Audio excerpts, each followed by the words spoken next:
Saya, Janes Kilondias. Saya adalah nabi yang diutus untuk mendampingi umat muslim.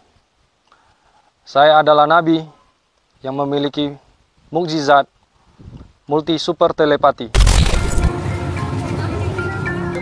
Seorang pria di kota Tebing Tinggi, Sumatera Utara ditangkap satuan Intelkam kepolisian setempat di rumahnya di kawasan Kota Usang, Kecamatan Bajenis, Selasa 19 Maret lalu.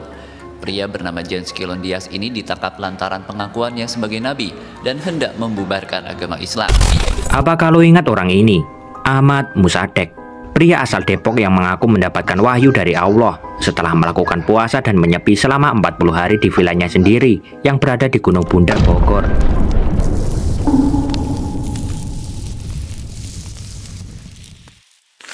Bismillahirrahmanirrahim. Assalamualaikum warahmatullahi wabarakatuh. Sahabat muslim, baru-baru ini muncul kembali orang-orang yang mengaku dirinya nabi. Entah sudah kali keberapa. Mengenai status hukum orang yang mengaku nabi sesudah Nabi Muhammad SAW, maka dia kafir. Karena pertama dia mendustakan Allah, karena Allah telah berfirman, wa khataman nabiyyin, dia adalah Rasulullah dan penutup nabi-nabi. Yang kedua adalah dia mendustakan sabda Rasulullah SAW, yaitu wa ana khatamun nabiyyin, saya adalah penutup nabi-nabi, kata Rasulullah. Yang ketiga, dia mendustakan ijma kesepakatan kaum muslimin, karena muslimin sepakat bahwa tidak ada lagi nabi setelah Nabi Muhammad SAW. Rasulullah SAW juga bersabda, sesungguhnya akan ada di umatku pendusta-pendusta 30 orang. Masing-masing mereka mengaku bahwa dia nabi, padahal aku adalah penutup para nabi, tidak ada nabi sesudahku. Sahabat muslim, Abdul Qahir al-Baghdadi dalam bukunya Al-Farqu Bainal Firaq berkata, Ahlus Sunnah mengkafirkan setiap pengaku nabi palsu, baik itu berada sebelum Islam maupun sesudahnya. Sekarang mari kita buka catatan sejarah tentang nabi-nabi palsu. Yang pertama adalah nabi palsu sebelum datangnya Islam. Di antaranya adalah Zarathustra atau Zoroaster, Yurasib, Mani, Daisan, Marcion, dan Mazdak. Kita bahas Zoroaster dan Mazdakiyah. Tentang Zoroastrianisme, yaitu pengikut Zaradustia, Zoroaster adalah seorang lelaki dan penduduk Azerbaijan. Muncul di masa Bastashif bin Laharasif, dan dia Zoroaster itu mengaku dirinya nabi. Maka Raja Bastashif percaya, dan kemudian anaknya Isbadyar bin Bastashif menyebarkan agama Zoroaster di dunia. Antara Zoroastrianisme dengan Majusi ada perbedaan, namun mereka sepakat bahwa Allah dan setan itu saling berperang ribuan tahun, dan ketika perkara itu berkepanjangan, maka malaikat menjadi wasit antara Allah dan setan. Hanya saja Allah menyerahkan alam ke setan itu 7.000 tahun untuk memerintah dan berbuat apa yang dikehendaki oleh setan. Setelah janji itu kemudian setan mau dibunuh. Lalu malaikat mengambil pisaunya Allah dan pisau setan dari keduanya, dan malaikat menetapkan antara Allah dan setan bahwa siapa yang mengingkari janji dari keduanya maka akan dibunuh dengan pisau tersebut. Cerita ini tidak layak bagi orang berakal, tapi orang-orang Majusi sepakat atas cerita ini. Yang kedua adalah Mazdakiyah, yaitu Mazdakisme, dinisbatkan kepada Mazdak yang lahir tahun 487 Masehi di Niabur, Persia, yaitu aliran yang mempropagandakan ibahiyah, yaitu serba boleh, permisif, yang menghancurkan nilai-nilai dan menggiring kekacauan, berlandaskan syahwat, dan tidak memperdulikan hubungan keluarga dan ukuran akhlak, melepaskan diri dari semua keyakinan dan agama.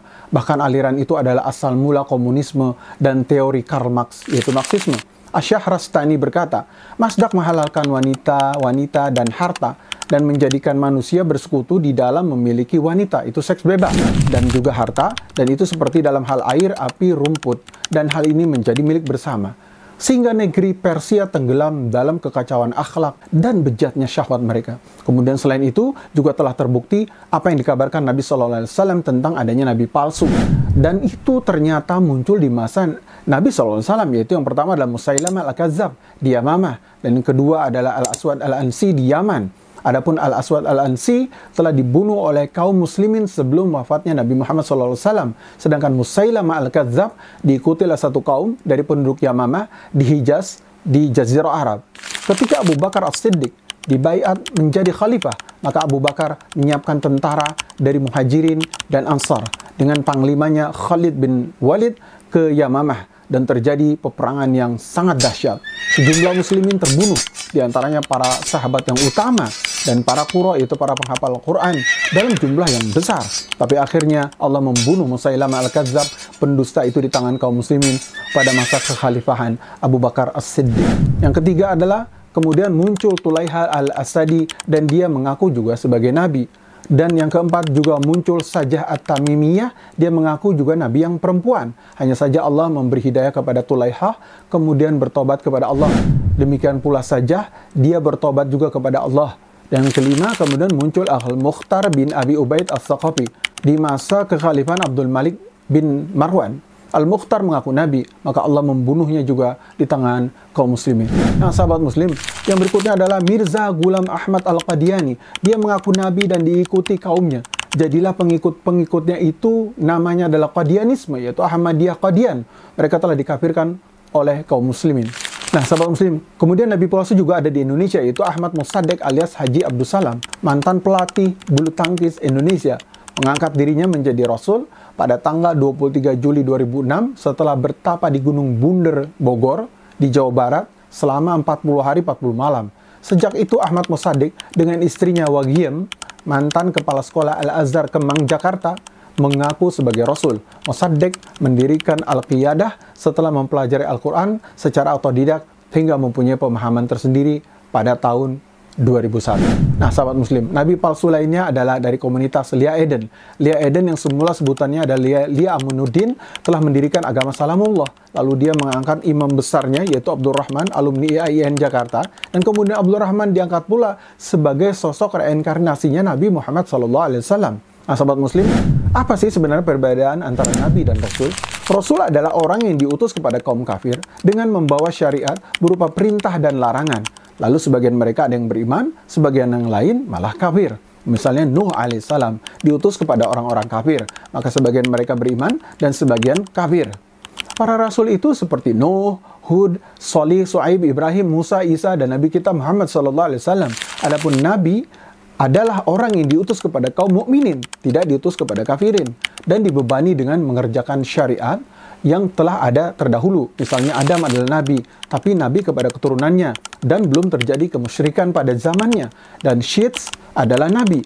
Oleh karena itu, Nuh alaihissalam adalah rasul pertama yang diutus oleh Allah ke muka bumi setelah terjadinya kemusyrikan, sehingga dia diutus untuk keturunannya dan juga untuk selainnya. Adapun Adam dan Syits diutus sebagai nabi sebelum Nuh, tapi belum pernah terjadi kemusyrikan. Walaupun telah terjadi kemaksiatan, seperti Qabil membunuh saudaranya yaitu Habil. Sahabat muslim, dalam riwayat dari Abu Umamah, Abu Dzar berkata, saya bertanya, wahai Rasulullah, berapa tepatnya jumlah anbiya, yaitu para nabi? Beliau menjawab, 124.000.